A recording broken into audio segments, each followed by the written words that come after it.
Because it is my guilt, I claim you, grievous miracle. Make my chest hurt with regret. Forge your punishment and nail it deep. Shape my guilt once again.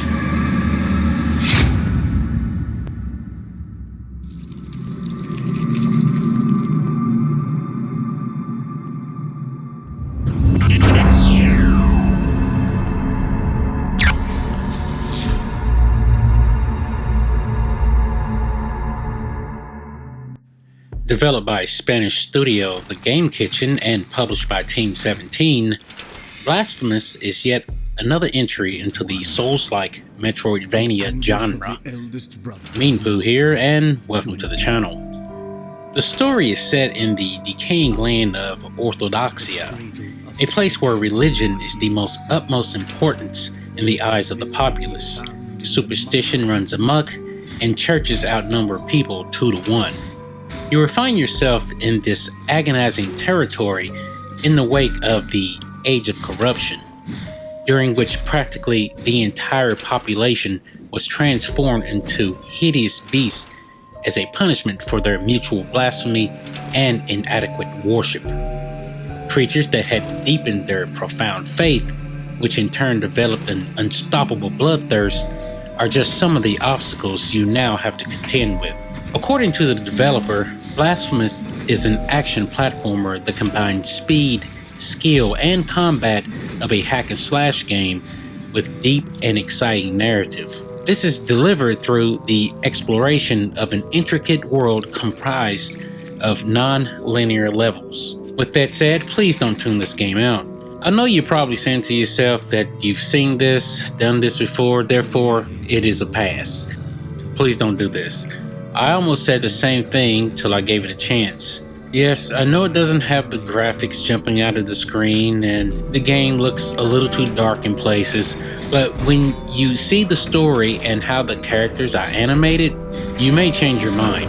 Though it is only 2D, the developers did a real good job with how grotesque some of the enemies look, especially the bosses. The dark areas just add to the atmosphere, and I'm sure you'll agree after spending some time with it. So, your character, known as the Penitent One, is a sole survivor of the massacre of the Silent Sorrow, and you're trapped in an endless cycle of death and rebirth.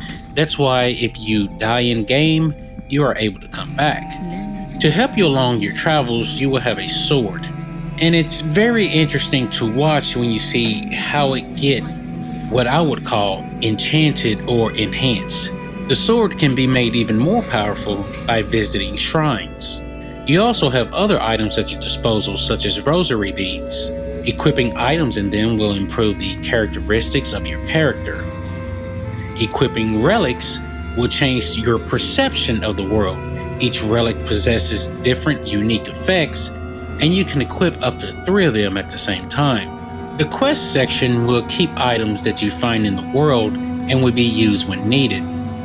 I have not found any items to equip in the Mea Culpa, but apparently they are powerful upgrades. The prayer section will let you use secondary powers, which have their own usage meter that can recharge as you defeat enemies.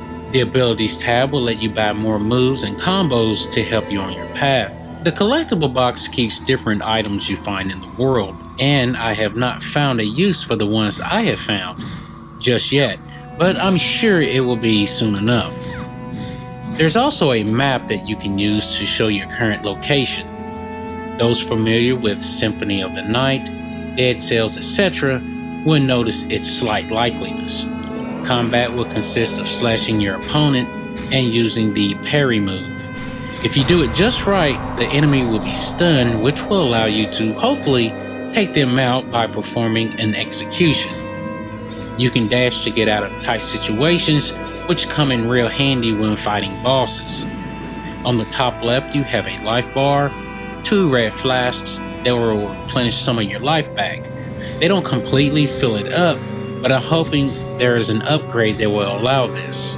If your flasks become empty, you can head to a Prydu to refill them along with your health, but be aware, all enemies that were defeated will respawn.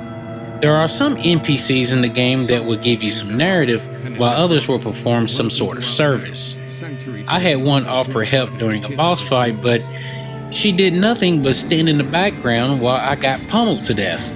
Some will ask for help and send you on a mission. The enemies in the game are really good looking. The game has detailed small and large sprites with smooth animations. The developers created them using traditional pixel by pixel, frame by frame techniques. One creature that is really well done with definition is the boss that is sitting in the arms of a statue, then gets up and rips the head off to attack you with it. It looks good. There's also a guy that is floating in a chair that has a long spear that is trying to stab you. Others are the skeletons with candle poles and ghosts that materialize when you least expect it. There's even a mound of dead bodies that throw rocks at you. Oh, and your character is a weird one. He is found among a ton of dead bodies, all pretty much looking like you. They have that creepy tall mask on with blood coming out of the eyes. Ugh. Animation is very well done. Standing still, you will see the sash blowing in the wind along with his cape.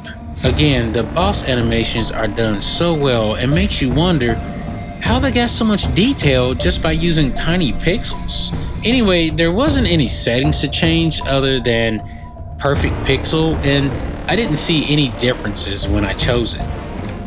GPU had an average temperature of 51.5 C, with the CPU averaging around 62.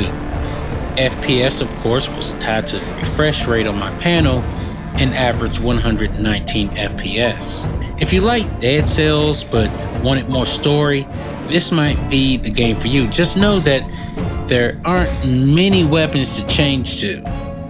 Music is fitting for the game, and like I said before, animation is top notch. And I almost forgot to mention that there's a lot of blood in the game. Even the ghosts have blood. This is a worthwhile title and shouldn't be missed by anyone that is even interested or curious about the game. If you liked the video, consider liking and subscribing, and if it's not too much trouble, a share would be pretty cool. That's all I have for now. Meanpooh, out.